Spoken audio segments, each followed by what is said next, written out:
అందరికీ నమస్కారం. కువైట్లోని పర్యావరణ శాఖ అధికారులు కువైట్లో ఉన్న పౌరులు మరియు ప్రవాసులను హెచ్చరించడం జరిగింది.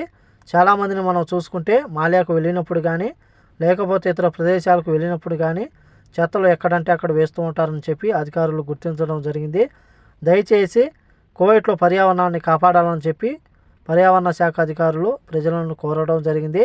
ఎవరైతే పర్యావరణ చట్టాన్ని ఉల్లంఘిస్తారో వారికి 1 సంవత్సరం పాటు జైలు శిక్ష మరియు 500 దినార్ల నుంచి 5000 దినార్ల వరకు జరిమానా విధిస్తామని చెప్పి, అలాగే ప్రవాసులు అయితే కువైట్ దేశం నుంచి బహిష్కరిస్తామని చెప్పి అధికారులు తెలిపారు.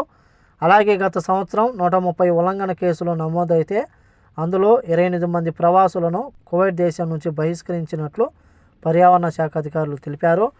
కువైట్లో ఉన్న పౌరులు మరియు ప్రవాసులు ఐకమత్యంగా కువైట్లో పర్యావరణాన్ని కాపాడాలని చెప్పి అధికారులు పిలుపునిచ్చారు. ఎవరైనా సరే శుక్రవారం వస్తే వేల మంది ప్రవాసులను మనం చూసుకుంటే మాలియాకు వెళుతూ ఉంటారు.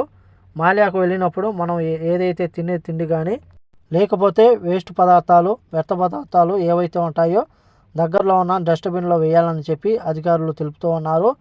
అలాగే బీచ్కు వెళ్ళేవారు మీరు వాడుతూ ఉన్న వ్యర్థాలు ఏవైతే ఉన్నాయో అవి అక్కడే వదిలేయడం వల్ల సముద్రంలోకి వెళుతూ ఉన్నాయని చెప్పి, సముద్రంలోకి వెళ్ళిన తర్వాత సముద్రంలో ఉన్న ప్రాణులు ఏవైతే ఉన్నాయో ప్లాస్టిక్ వస్తువులు తిని చనిపోతూ ఉన్నాయని చెప్పి, అలాగే కువైట్ వేలో మనం చూసుకుంటే గత కొన్ని నెలల క్రితం వందలాది చేపలు అయితే మరణించడం జరిగింది.